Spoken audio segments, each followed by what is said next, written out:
고맙습니다. 집에서 녹음을 해서 이렇게 보내주신 이 권사님께 감사를 드립니다.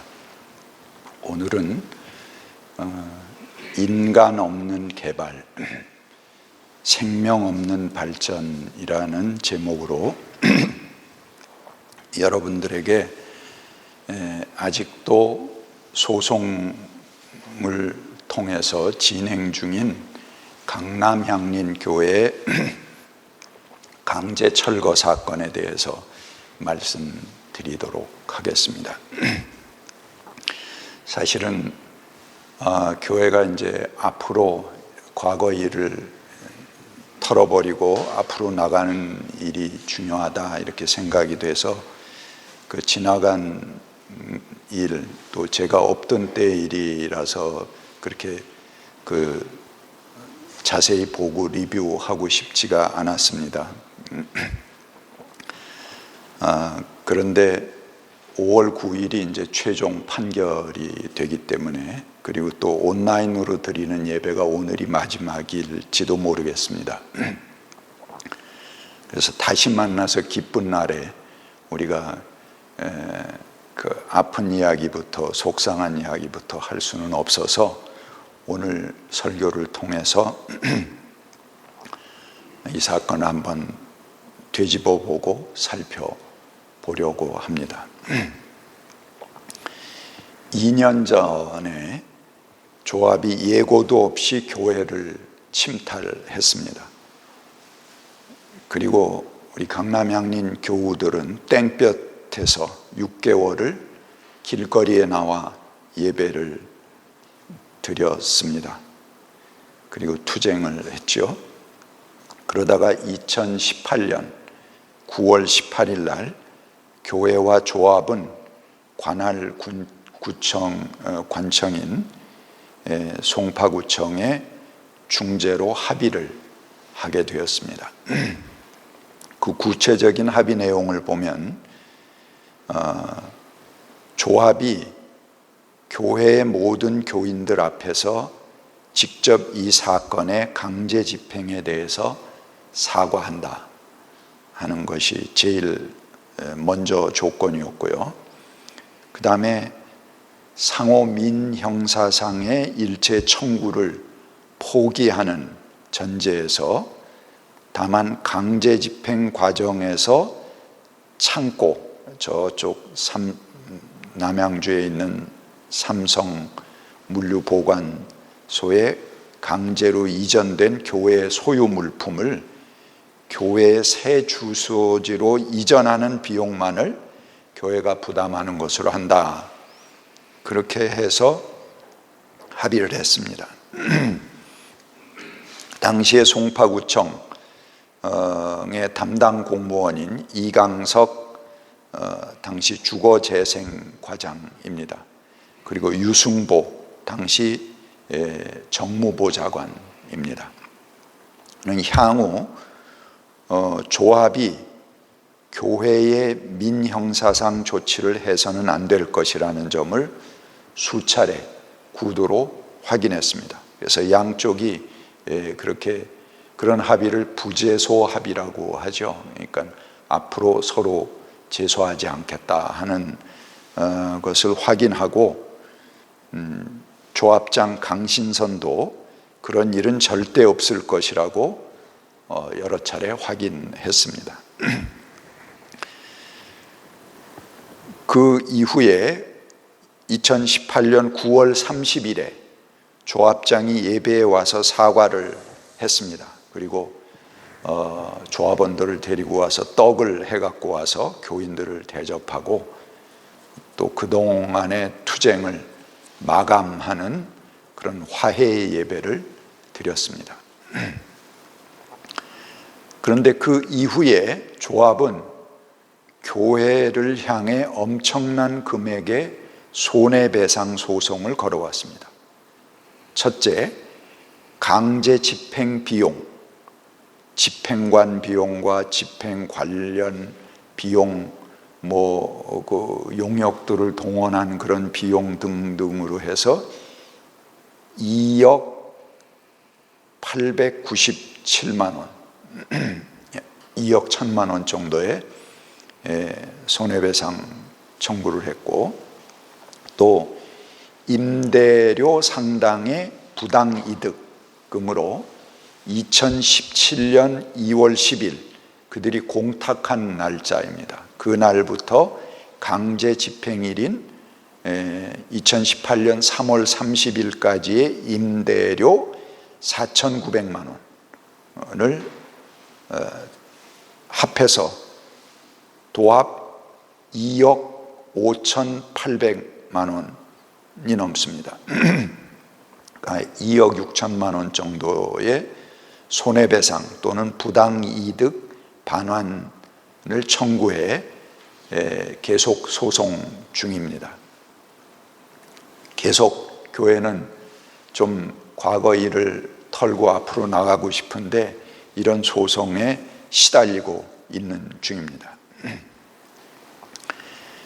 교회는 투쟁하는 6개월 내내 동원된 사람들, 용역들, 그들의 불량한 눈짓과 태도, 온갖 방해들, 험한 고성과 폭행의 위협을 받았습니다. 물론 이들은 조합이 자의적으로 동원한 용역들입니다. 결코 교회가 부탁할 리 없겠지요. 교인들은 그들에 의해 감시당하고 욕설과 폭행을 수없이 당했습니다.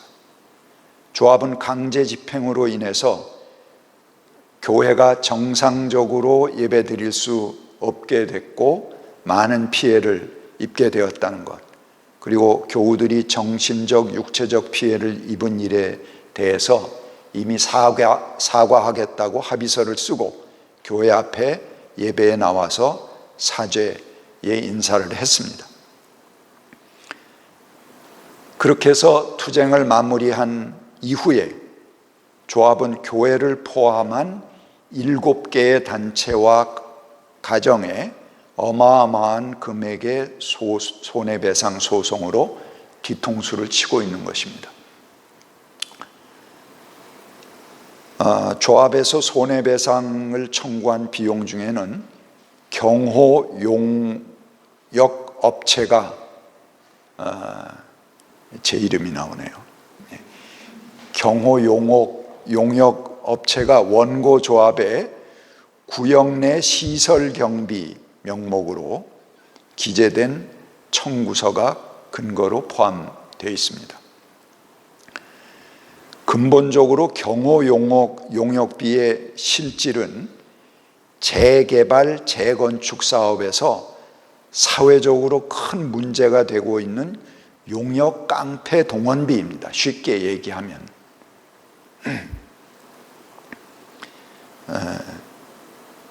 그래서 이를 공익사업을 위한다는 명목으로 시가에 전혀 미치지 못하는 가격으로 부동산과 소유권을 강제로 박탈한 다음에 수년간, 수십 년간 살아온 삶의 터전을 빼앗기고 떠나야 되는 피수용자들에게 부담시키는 일은 있을 수 없는 부도덕한 일입니다. 누가 봐도. 그런데 이는 자의로 폭력을 행사한 사람이 피해자에게 사과하고 합의한 후에 얼마 시간이 지난 다음에 내가 너를 때릴 때에 사용한 몽둥이가 부러졌다. 그러니까 몽둥이 값을 내놔라. 또 내가 널 때리기 위해서 무술을 연마했는데 무술 연마비를 네가 내놔야겠다 라고 떼쓰는 것과 무엇이 다릅니까? 자기를 감시하고 폭행하고 괴롭힌 비용을 괴롭힘을 당한 사람에게 부담하라고 하는 횡포는 도대체 이게 어디 도리입니까? 대규모 단지를 구성해서 엄청난 재산의 상승 가치를 누리는 자들이 자기 터전을 다수의 횡포로 빼앗고 쫓겨나는 소수의 사람들에게 이렇게 괴롭힘을 주는 것이 인간의 도리로 가능한 일입니까? 아까 2억 8천은 우리 교회에만 해당하는 거고 나머지 7 가정들 다 합하면 얼마가 되는지 알지 못하겠습니다. 이런 가진 자들의 횡포와 괴롭힘에 우리는 궁중족발집 사건이 왜 일어나는가 하는 것을 실감할 수밖에 없는 현실입니다. 정말 속에서 끓어오릅니다. 또 공탁한 후의 기간을 교회가 불법으로 임대한 기간으로 보고 부당 임대 수익금으로 5천만 원에 상당하는 금액을 청구했습니다. 당시 교회는 순순히 조합의 요구대로 따랐습니다. 종교 부지를 받더라도 건축 비용 마련이 힘든 그런 작은 교회들이 있습니다. 그런 교회들은 현금 청산을 할 수밖에 없습니다. 강남향림교회도 그런 경우였습니다. 그래서 조합에 속하지 않았습니다. 교회는 3년 전인 2015년에 이미 새 터전을 마련하기로 내부적으로 결정을 했습니다. 그리고 오금동에 지금 이 건물입니다. 건물을 매입해서 2018년 4월 6일 날 잔금을 치르고 5월 초에 이주를 마칠 계획이었습니다. 지역사회도 이를 모두 알고 있었습니다. 그런데 3월 30일 날 용역 깡패들이 닥쳐서 교회를 강제 철거하고 교회를 폐쇄했던 것입니다. 하지만 재개발 조합이 공시지가에 근거한 감정평가로 공탁한 금액은 시가의 50 내지 60% 수준 뿐이 안 됐습니다. 그래서 우리가 이사할 수 없는 그런 상황이었고, 그래서 교회는 평가액이 부당하다고 생각되어 소송을 진행하는 중이었습니다. 개인도 아니고 교회 공동체가 장소를 옮기는데 당연히 교인들의 의견을 모으고 주변의 건물들을 또 낮은 가격에 합당한 건물을 알려면 수없이 뒤지고 찾아야 되는 일들이 진행됐습니다. 부동산을 알아보는 기간이 필요합니다. 게다가 조합이 공탁한 금액이 부당해서 보상 금액을 재조정하는 소송이 진행 중이었습니다. 그러니까 보상 금액이 아직 확정되지 않은 상황이었습니다. 그래서 법원은 조합의 보상금이 지나치게 낮게 책정되었다는 것을 인정했습니다. 2018년 9월 7일에 판결에 의해서 조합이 4,700만 원을 교회에 더 지급하라고 최종 판결을 내렸습니다.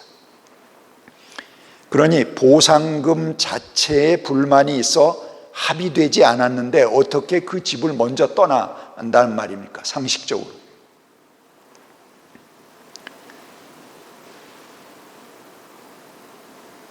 그리고 그 기간 임료를 지불한다는 말입니까? 도대체 인간의 상식으로 통하지 않는 이야기입니다. 그리고 실제로 조합이 공식적으로 교회의 이전을 요구하지도 않았습니다. 만약 요구했다면 교회가 이사갈 것을 어떻게 공적으로 통보했는지 하는 자료를 통해서 밝혀야 될 것입니다. 대개 재개발이 진행되면 떼부자가 되는 것으로 아는 사람들이 많이 있습니다. 토지를 가지고 있는 경우는 토지를 수용하고 대신 아파트를 분양받습니다. 이 개인의 경우는. 재산의 보존을 어느 정도 받을 수 있습니다. 그러나 그 안에 상가나 종교기관의 경우 보상받은 비용으로 새로 조성된 부지를 구입해서 건축해야 됩니다. 근데 상당한 재력이 있지 않은 경우는 종교 부지를 새로 받더라도 조성된 부지를 그 보상된 금액으로 사는 거예요. 그걸 사는 것까지는 한다고 치더라도 그 건축할 비용을 얻을 수가 없습니다. 그래서 현금 청산을 요구할 수밖에 없는 그런 상황들입니다. 그런데 현금 청산자의 보상 기준이 공시지가입니다. 게다가 조합이 제멋대로 감정사들을 들여서 지금 강남향 경우와 같이 터무니없는 가격, 시가의 50% 정도의 공탁을 걸어버립니다. 누가 그 돈을 받고 물러나고 싶겠습니까? 그런데 현행법은 재개발을 하는 대형 건설업자, 되게 재벌들이죠. 대형 건설사들입니다. 그들에게 절대적으로 유리합니다. 일정 비율이 넘으면 반대자가 있더라도 강제로 토지를 수용할 수 있습니다. 그럼 거기에 찬동하지 못하고 삶의 터전을 뺏길 수밖에 없는 사람들은 반대해도 그 의사를 국가가 존중해 주지 않고 무조건 강제 수용한다는 것입니다. 이런 폭력이 어디 있습니까? 자본주의의 기본 원칙에 어긋납니다. 사유재산을 강제로 강탈하는 그런 법을, 아직 미개한 법을 대한민국이 가지고 있습니다. 법이 소수의 재산권과 인권을 보호하지 못하고 수많은 강제 집행들이 이루어지고 있습니다. 수많은 사람이 자기 삶의 터전에서 뿌리 뽑히고 쫓겨날 수밖에 없는 현실입니다. 실제 재개발 구역에서 지역 주민이 새로 개발된 아파트에 정착하는 비율은 10 내지 15% 정도밖에 되지 못합니다.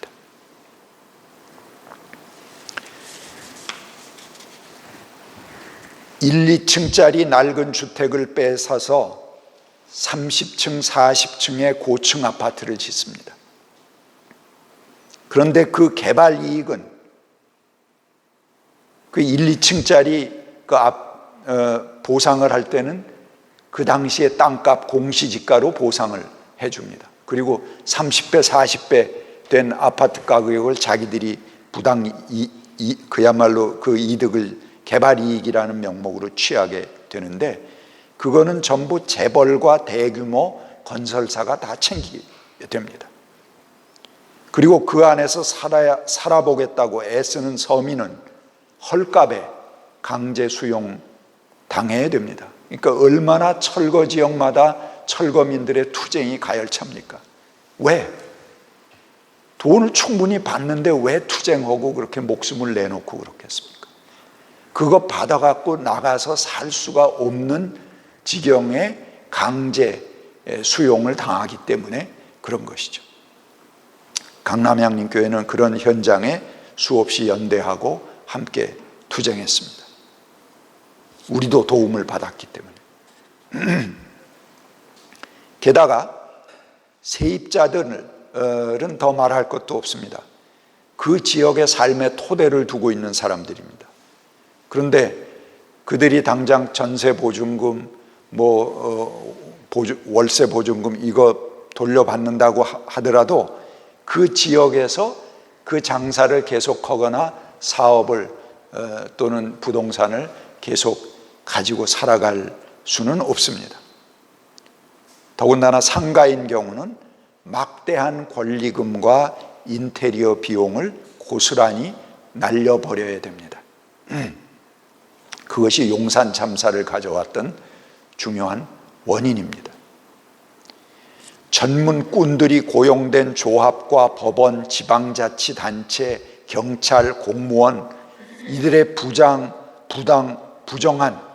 유착관계, 이것은 그들은 부정하지만 그럴 수밖에 없는 근본 구조를 가지고 있습니다.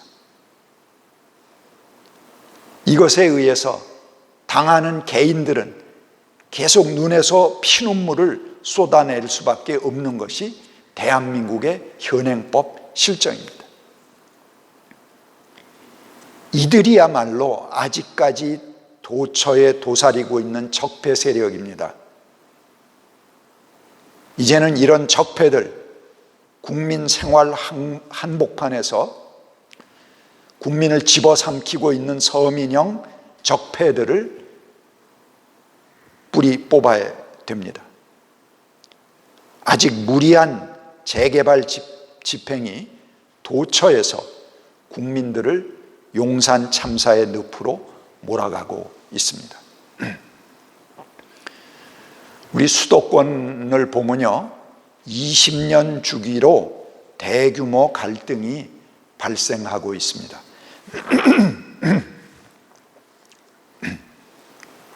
1970년 전후에서 서울의 판자촌을 옮기는 과정에서 대규모 폭동이 일어났습니다. 당시 서울시 인구의 10%를 수용할 수 있는 신도시 성남을 만들어서 판자촌 사람들을 집단적으로 강제 이주시켰습니다. 아무것도 없는, 인프라가 없는 맨 땅 시골에다 갖다 던져놓은 것입니다. 그래서 그들이 살 수 없으니까 폭동을 일으켰습니다. 파출소가 불타고 성난 주민들이 버스를 탈취해서 서울로 향했습니다. 인구의 8% 정도를 강제로 옮긴 후에 그 계획은 중단될 수밖에 없었습니다. 그 다음에 또 20년이 지난 후 1990년대에는 목동, 사당동, 상계동 등에서 아파트 개발이 시작됐습니다. 이 과정에서 22명이 죽었습니다. 수십 명이 구속되었습니다. 수백 명이 부상을 입고 다쳤습니다. 당시 한국과 남아공이 가장 비인간적인 철거를 자행하는 국가로 지목을 받았습니다. 그래서 UN 인권위의 결의문이, 특별 결의문이 채택될 정도였습니다. 다시 20년이 지났습니다. 2010년 뉴타운 바람이 서울시 전역에 불어닥쳤습니다. 27개의 광역 뉴타운 개발을 비롯해서 크고 작은 200여 곳의 개발이 시작되었습니다. 그 시작이 바로 용산 참사의 비극입니다. 서울의 아파트값은 부르는 게 값입니다. 자기들끼리 담합해서 값을 얼마 밑으로 하지 말자고 난리를 핍니다. 자고 나면 치솟습니다. 결국 서울에서 서민들은 살 수 없게 되고 새로운 빌딩과 아파트로 단장한 서울은 중산층 이상만이 거주하는 도시로 변하고 있습니다. 재개발로 주택이 신축되지만 신축되는 주택의 전용 면적이 월등하게 높아집니다. 그러니까 신축 주택의 가구 수는 오히려 폐쇄되는 주택의 가구 수보다 줄어듭니다. 그러니 어떻게 되겠습니까?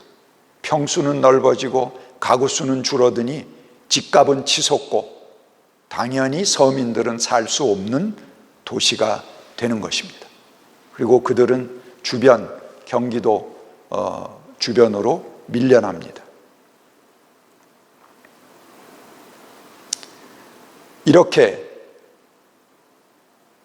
이렇게 되면 결국 그 도시는, 그 마을은 정치적으로 보수 일변도의 성향을 가지게 되는 것입니다. 이번 선거에도 그런 현상들을 볼 수 있었습니다.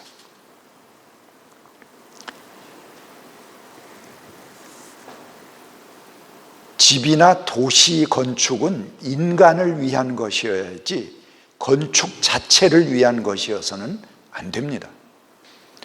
더욱이 특정한 사람들의 부를 창출하기 위한 것이라면 이것은 공의로운 하나님을 조롱하는 것입니다.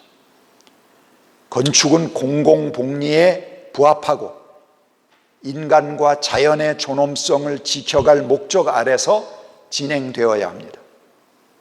그 중심엔 어디까지나 인간이 있고 생명이 있고 그들과 함께 이루어가는 공동체를 지켜나가는 데에 있는 것입니다.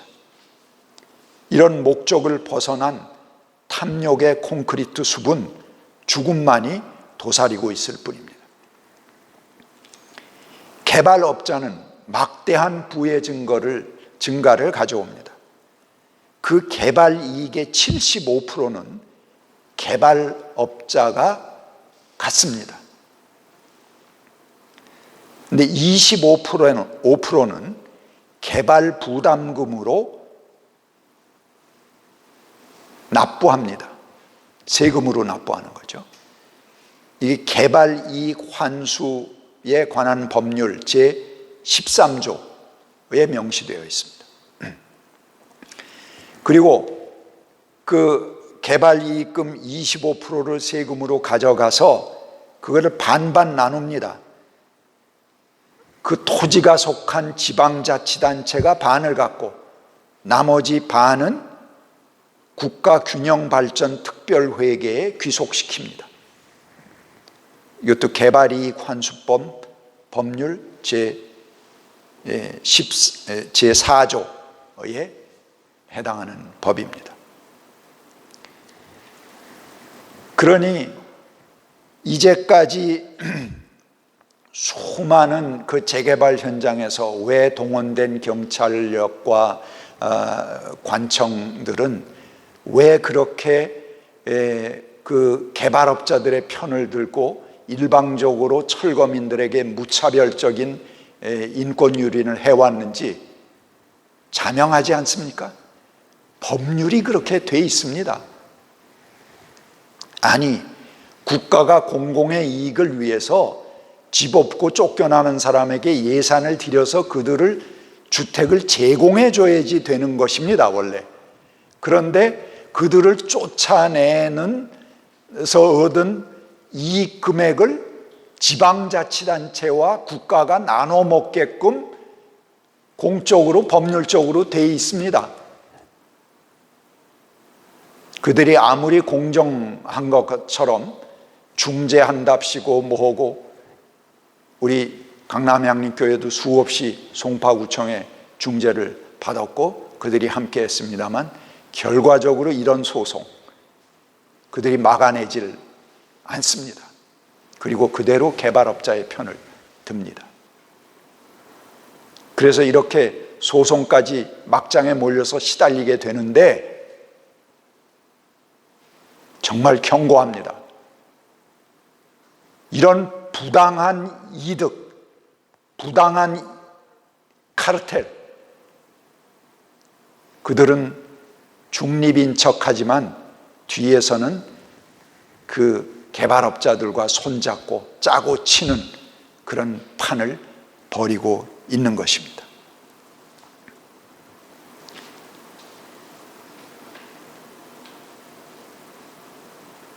이건 허가된 뇌물이나 다름이 없습니다. 개발이익을 토지 소유자 또는 세입자가 나누어 갖도록 법이 개정되어야 됩니다. 그렇게 되면 충분히 시가 보상할 수 있습니다.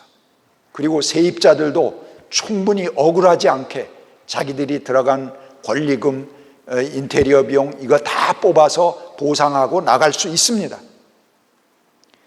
개발이익 환수금을 배분하는 체계가 개발업자, 지방자치단체, 국가가 나눠 먹는 이 방식을 근본적으로 뒤바꿔야 됩니다.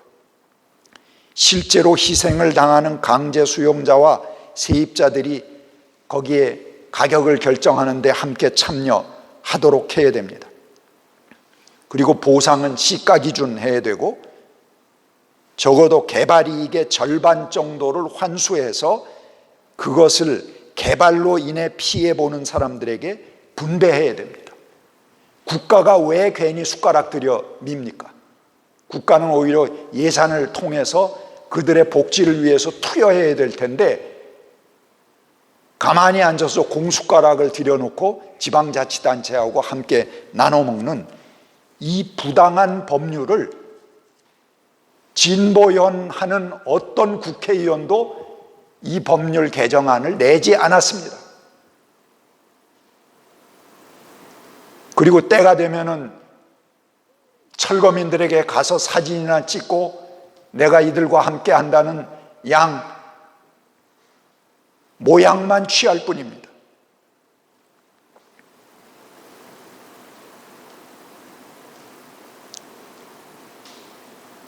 그리고 재건축 기간에도 계속해서 영업할 수 있도록 대체 상가나 임시 상가 등을 마련해 주어야 됩니다. 그렇게 하면 모든 주민들이 함께 기뻐할 수 있습니다. 개발업자나 소유주가 조금 적게 이익을 취하고 세입자들도 함께 그 열매를 나눌 수 있게 해야 됩니다. 억울한 사람이 없도록 공정하게 일을 처리해야 할 지방자치단체나 국가가 항상 개발자의 일방적인 편드는 것을 막기 위해서 이 제도 자체를 혁파해야 됩니다. 용산 참사는 지금도 계속되고 있습니다. 단지 그런 대규모의 참사가 아닐 뿐 세입자들은 여전히 같은 절망 속에서 무너져 내리는 가슴을 쓸어담고 있습니다. 그 얼마나 많은 투쟁 현장이 계속되고 있으며 얼마나 많은 사람들이 목숨을 끊든가 아니면 궁중족발 같은 사건 일을 벌려야만 이 사회가 주목해 주든가 하는 것이 우리들의 실정 아닙니까? 제 심정입니다. 바로. 작년 겨울 추운 날씨에 한강에 투신한 마포 아현지구의 고 박준경 열사의 장례식 예배를 제가 그 장례식을 집전했습니다. 설교를 맡았습니다. 예배를 인도하는 내내 가슴이 메어졌습니다. 여전히 국가와 공공의 권력들이 서민들의 희생을 강요하고 그들의 고효를 짜서 벌이는 잔치, 서로 짜고 함께 이익을 나누는 불의한 이 카르텔, 언제까지 놔둬야 됩니까? 여기 이번 선거에 출마하셨던 안숙현 후보가 함께하고 계신데 국회의원 되세요 꼭. 그리고 이런 부당한 법 꼭 바꿔주세요. 아무도 이런 법을 발의하지 않았습니다.